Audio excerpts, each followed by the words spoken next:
Subscribe कीजिए हमारे channel को और बेल आइकन को दबाइए हमारी लेटेस्ट वीडियो सबसे पहले देखने के लिए। इसका जो इष्ट है, इष्ट देव है, वो परम अक्षर ब्रह्म है, जिसके पर्यायवाची शब्द परमेश्वर, सत्पुरुष, अकाल मूर्त, शब्द स्वरूपी राम आदि उसी परम अक्षर ब्रह्म के उपमात्मक नाम है। उनका वास्तविक नाम कबीर देव है, कबीर साहब है, अल्लाहु अकबर है। इसी परमेश्वर ने सर्व ब्रह्मांडों की उत्पत्ति की, सभी प्राणियों की। ये सर्व उत्पादक प्रभु है। सर्व उत्पादक का अर्थ होता है जिसने सभी आत्माओं का भी, वो जनक है, सभी आत्माओं की उत्पत्ति उसी ने की, सभी ब्रह्मांडों की उत्पत्ति उसी ने की, और 5 तत्व तथा 3 गुणों की उत्पत्ति भी उसी परमेश्वर परम अक्षर ब्रह्म ने की, कबीर देव ने की। और वही परमात्मा, वही परम अक्षर ब्रह्म, जिसे हम संत भाषा में सत्य पुरुष कहते हैं, वो भारतवर्ष की इस पावन धरती पर सन 1398 संवत 1455 ज्येष्ठ सुदी पूर्णमासी को सुबह ब्रह्म मुहूर्त में सतलोक से अपने निज स्थान से चलकर आकर एक शिशु रूप धारण करके कमल के फूल पर विराजमान हुए। वहां से उनको नीरू नीमा नाम के एक पति पत्नी थे। वो जुलाहा जाति से थे, जुलाहा कर्म करते थे। वो निसंतान थे, उनको उठाकर घर ले गए। परमात्मा जुलाहों की कॉलोनी में रहने से, जुलाहा समुदाय में रहने से और बड़े होकर जुलाहे का कार्य करने से वो जुलाहा कहलाए। ये मुझदास के इष्ट देव हैं। महाराज जी, इष्ट देव और सतगुरुदेव एक ही हैं या इनका अस्तित्व भिन्न भिन्न है?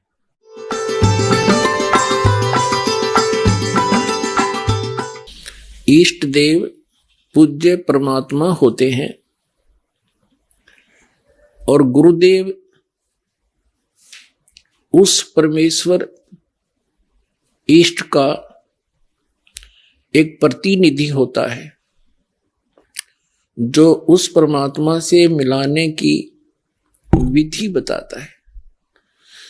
जो संत अपने सतगुरु गुरु को ही इष्ट देव कहते हैं, उनको आध्यात्मिक ज्ञान कुछ भी नहीं है।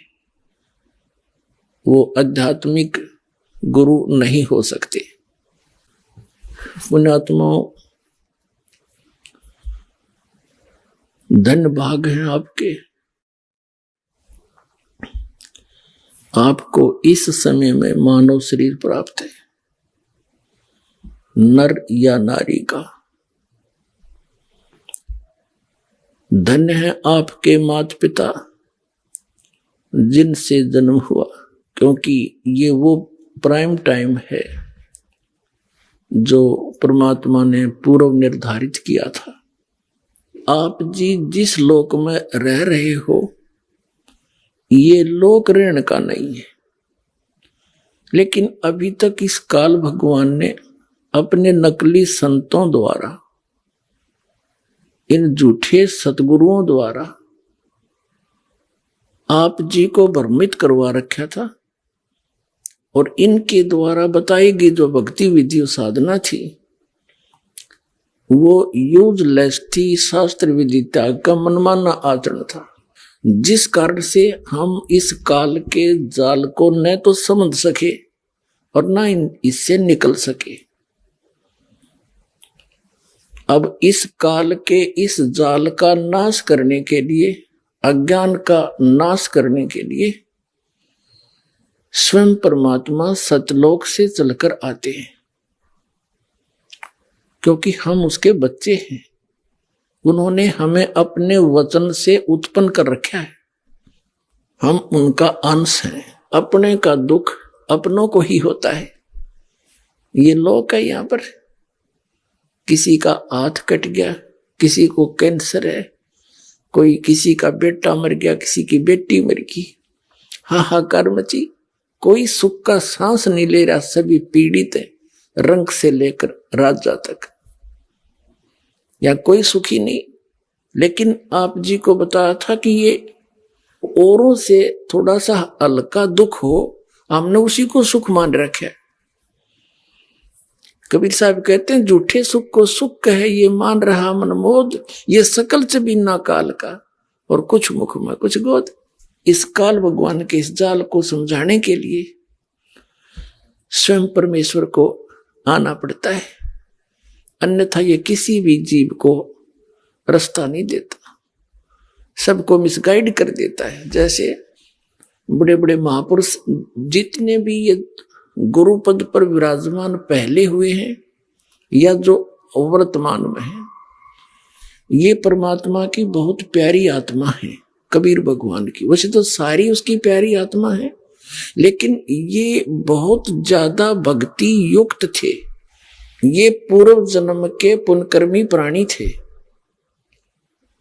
और काल उन्हीं को सिलेक्ट करता है जिनके पास अच्छी मोटी गठड़ी और धन की, उन्हीं को ठगता है, लूटता है, फिर इनको प्रभु बना देता है। ये फिर साहेब कहने से प्रसन्न होते हैं। जैसे जितने भी ये कबीर पंथ में संत हैं, महंत हैं, इनको साहेब कह दे तो ये फूल जा, और साहेब ना कहे तो ये मुंह से डाले। साहेब माने भगवान है, ये जीव भगवान बन बैठा, और एक मिनट में मृत्यु हो जाए फिर गधा बने अंडा, वो भगवान, वो साहब है। पीछा छटवाना चाहिए था, वो बकवाद घर कर गई अंदर।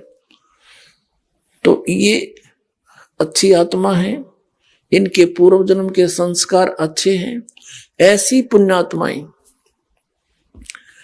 जो किसी भी अक्षेत्र में इनकी रुचि हो जाए, उसी में ये बहुत अग्रसर हो जाते हैं। यदि यही संत इस राजनीति के अंदर चले जाते तो वहां भी इनकी ये दशा होती, प्रधानमंत्री पता नहीं कितने कहां तक पहुंच जाते, और ये एक दूसरे काम लाग गए। भक्तों का, मनुष्य का जीवन नाश करने का ठेका ले लिया इन्होंने। तो ये पुण्यकर्मी प्राणी हैं और इनके पूर्व जन्म के संस्कार बहुत अच्छे हैं, जिस कारण से ये इतने पाप करते हैं सारा दिन और फिर भी ये ठीक दिखे। इनके पूर्व जन्म की बैटरी चार्ज है, और जब यह बैटरी डाउन होगी, क्योंकि चार्जर आगे है नहीं, चार्जर का अर्थ है सत भक्ति शास्त्र अनुकूल साधना, वो कंप्लीट कोर्स पूरे संत से प्राप्त करके साधना भक्ति करे तो उसका फिर से बैटरी चार्ज हो जाती है, अर्थात उसके वो पुण्य स्टार्ट हो जाते हैं संग्रह होने, वो इनके पास है नहीं, और जिसका दुष्परिणाम इनको फिर अंत में भोगना पड़ता है। और आप भी बाहर लाद ले जाते हैं जनता को मिसगाइड करने का, परमात्मा के बच्चों को दिशाहीन करके, उनके अनमोल मनुष्य जीवन को नाश करके, और फिर स्वयं ये प्रेत योनि में जाते हैं या कि तक गधे की योनि भोग रहे होते हैं। ये नकली साहब, ये महंत संत और ये जितने आचार्य और शंकराचार्य और मंडलेश्वर है। दास का कहने का तात्पर्य है कि इन संतों ने भी सोचना चाहिए, इन्होंने समझना चाहिए दास क्या कह रहा है। कोई आपका दुश्मन नहीं, आपके हित की बातें कह रहे हैं, प्रमाण दिखा रहा हूं। आप भी उस परमात्मा के बच्चे हो, और जिनको आप गुमराह किए बैठे वो भी परमात्मा के बच्चे हैं। आप दोनों दोषी हो रहे हो मिसगाइड करके उस भगवान के बच्चों को। अगर ये बीच में ये संत महंत ना होते तो पूरा विश्व आ जाता है इस मार्ग को समझकर। जैसे जो ये राधा स्वामी धन धन सतगुरु सच्चा सौदाले, और ये जय गुरुदेव और निरंकारी, ये जितने भी, और ये अन्य जितने सतपाल जी महाराज और ये बाल योगेश्वर के जिसने प्रेम जी महाराज, ये संत तो है नहीं, क्योंकि संत वही जो आध्यात्मिक ज्ञान से परिचित हो, बाकी उस नाम संत रखे वो अलग बात है। अब इनके जो फंस गए वो क्या करते, जैसे मधु परमहंस और ये जितने भी कबीरपंथी संत महंत, अब जैसे दास इनकी जो अनुभूति है, इन्होंने जो सारे जीवन में जो कुछ भी जाना समझा अनुभव किया वो लिख रखा है। अब इस आगे ये खाक बोलेंगे, इन्होंने जो कुछ कहना सुनना था कह दिया, 10-10, 20-20, 100-100 वर्ष से लग रहे हैं। अब इनके इतिहास दिखा दिए। अब अपने गुरुजी के बारे में जो कुछ भी कोई उस पंथ से संबंधित इस दास के वचन सुनता है तो उनका समाधान वो किससे कराता है? अपने गुरुजी से। अब गुरुजी कैसे स्वीकार करे कि भाई मैंने यू सच्चा है, मैं झूठा हूं?